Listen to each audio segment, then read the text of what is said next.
What's going on, everybody? C4 here today, continuing with the 7-round mock draft series, and we are touching base on the Miami Dolphins. We're going to look at their free agency, give up some grades, look at their 2016 draft, a trip down memory lane, and then we're going to have our own little attempt at giving them a full 7-round mock draft. So the Miami Dolphins last season, 10-6, had the 24th overall offense, 29th overall defense.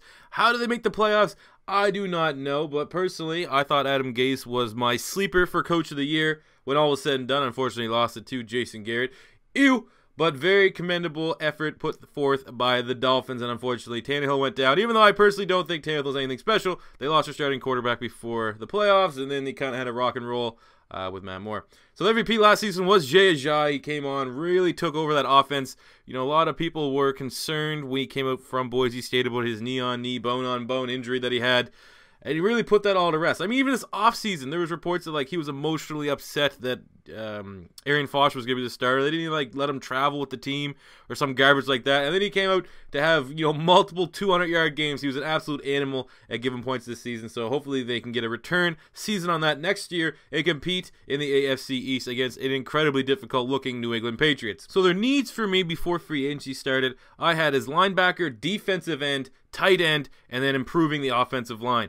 And in free agency, they did some moves. They were fairly active. They re-signed Cam Wake to a 2-year, $19 million deal. I'll give that a B when he's healthy, even though he is an ageless wonder pretty much. But when he's healthy, man, this guy here can get you double-digit sacks. They released Mario Williams, which freed up $8.5 million of cap, giving that an A. That essentially is pretty much the money they gave Cam Wake. They released Earl Mitchell, which freed up $4 million in cap, giving that an A-. He was just, another guy on that line. They acquired Julius Thomas for a 2017 7th-round pick from the Jacksonville Jaguars. Great fit for them. Finding out that Jordan Cameron's retiring. Yeah, I think you get probably a better Jordan Cameron in Julius Thomas, who hasn't quite been the tight end that he was with Peyton Manning in Denver, but still a solid playmaker.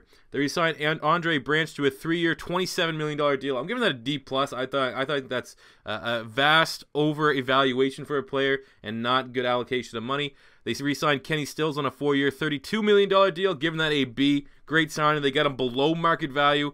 And he's, good three-headed good three-headed wide receivers there with him, Jarvis Landry, and Devontae Parker.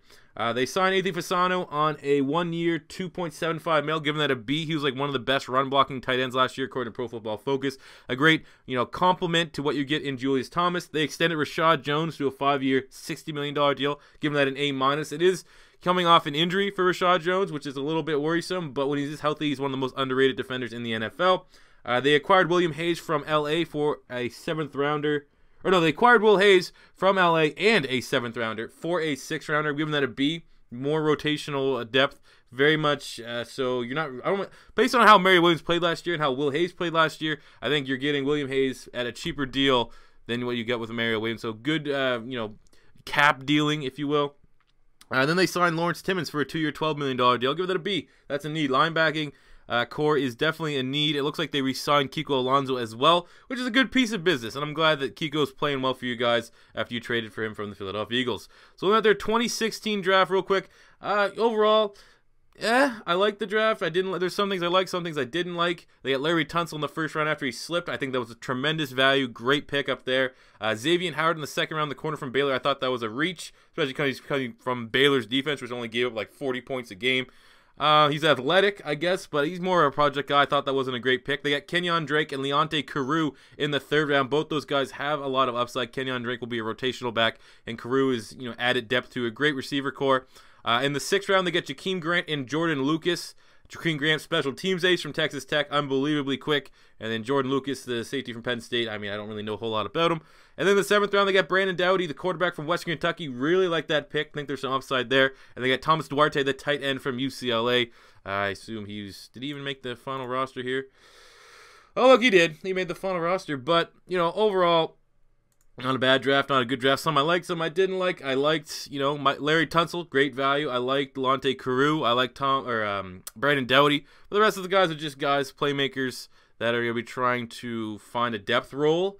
But, not a bad draft from the Dolphins last year. Not great, not bad, but they got Tunsil that slipped, so I think you might have to look back on it as overall a positive draft.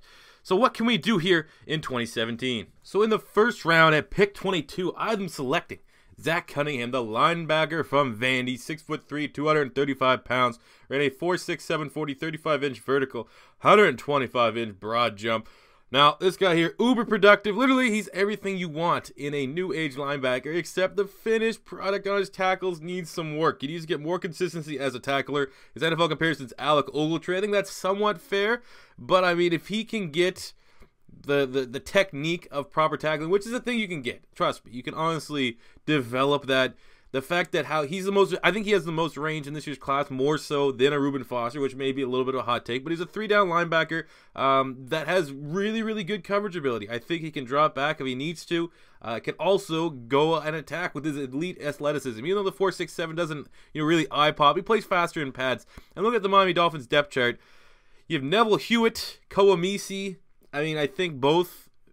Those guys, Koamisi's solid. He's been solid producer in numbers. But I have a buddy that's a Dolphins fan. He says he sucks. So, personally, I can go by, what I see when I watch Miami play. He's just another guy out there, personally. But his stat line's never terrible. My buddy says he's totally upgradable. They do have the upgrade of Kiko Alonso and Lawrence Timmons in the middle. But in terms of their Sam and Will, I think Zach Cunningham can come in and play either one of those and be a starter right away, especially at the will role. Jumping to the second round, pick 54. I think this is going to be one of the steals when all is said and done. Either taking Charles Harris, the defensive end from Missouri, 6'3", 255 pounds, ran a 4.82 40, 21 reps on the bench press. Most people do consider him a first round, late first round, early second round prospect. And I think they're going to be able to get him in the middle round. That's just kind of how my draft board played out. NFL comparisons, Connor Barwin, who's been very, very good for the Philadelphia Eagles, formerly the Texans, recently just signed with the Rams.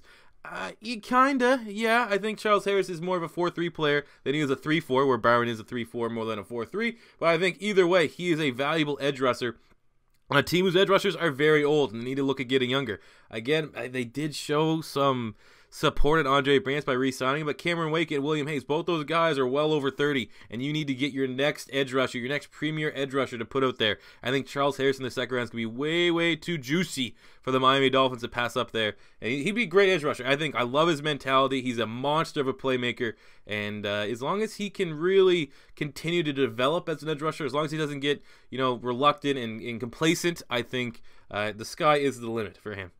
Staying with edge rushers in the third round, we're going with maybe the project player of this year's draft class that, probably third, fourth round. Maybe you could consider the third round's a bit of a reach, but again, they got to get younger. I have them going in the third round with Tano Passanio, the defensive end from Villanova, 6'7", 290 pounds, 4.83 40, 23 reps on the bench press, has 128-inch broad jump. Everything that you want in a natural edge rusher. I see, he's going to be the project type player that could be the next Jason Pierre-Paul. That'd be my pro comparison for him. And I think being able to learn from Cam Wake and William Hayes, again, the only thing that really throws a wrench in this is that they extended Andre Branch, and I assume that he's the guy that the Dolphins may be viewing as, being able to take over for Cam Wake or William Hayes' spot, whichever guy decides to hang it up first.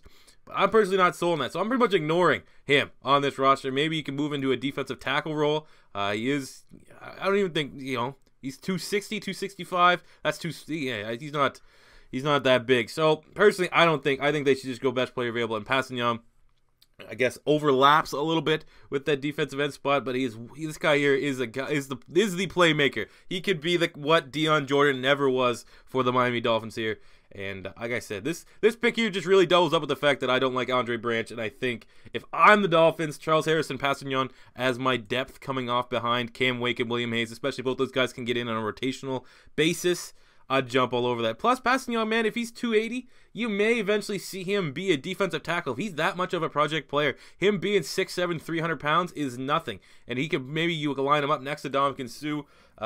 Jordan Phillips hasn't really caught on nearly as well as he did when he came out of the draft. Everyone thought, I personally thought that was a decent pick as he was more suited as a nose tackle, not a 4-3 D tackle. But that being said, Passanio, he's just incredibly versatile. You should just really grade him as a defensive lineman because he has the size and the length that he could probably transition to be a defensive tackle. And learning with Cam Wake and Ndamukong Suh, those are two really good coaches unless he gets a little stompy, if you will. Moving on to the fifth round, pick 166. I have them going with Jermaine Eluemunor from Texas A&M, offensive guard, 6'4", 330 pounds, ran a 5.22 40, put up 34 reps on the bench press, adding some depth to the interior there.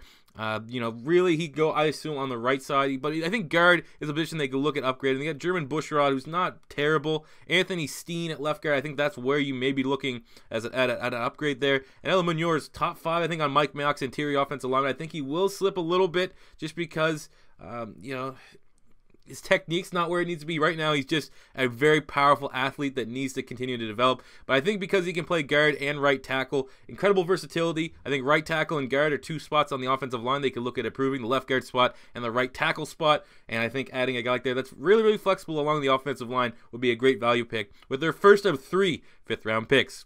Jumping to their second fifth-round pick 178. I have them going with Shawn Jenkins, the safety from Miami, 6'1", 215 pounds, ran a 4.5 140, 19 reps on the bench press, 37-inch vertical, 128 broad jump, jumped out the goddamn gym.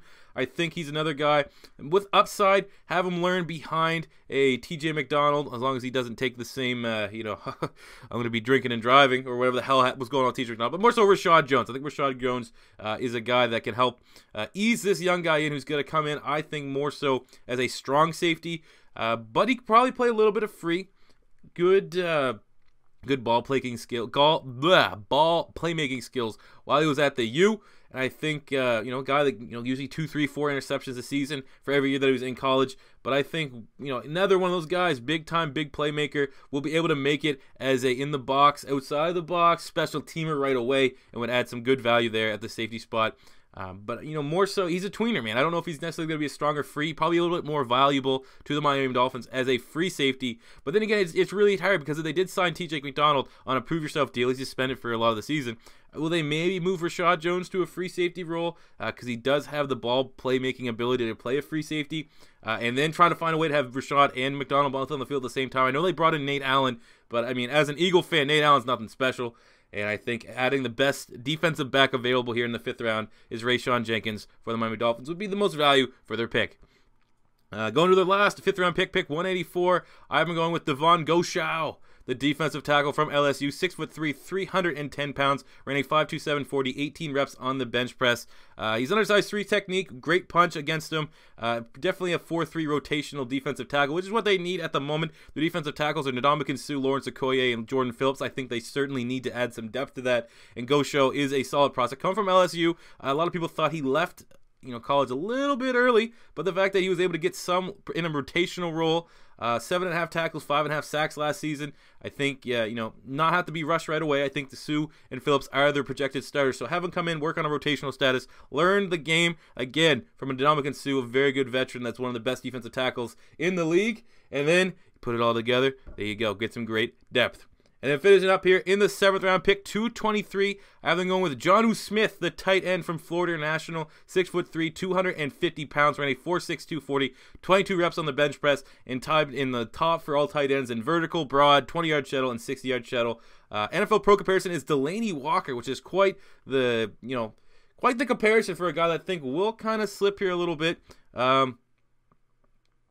He had the off-the-field issue where his girlfriend threw water at his face and he missed some time, which is, I don't know if you necessarily got to count that against him, but I just had him on my board, and he probably will go between rounds 5 and 7, depending on where the tight ends or what teams really need a tight end, but he was still here in the 7th round. Excellent value for the Miami Dolphins, who need to get a little bit younger at the tight end position. You got Julius Thomas, Anthony Fasano, both those guys.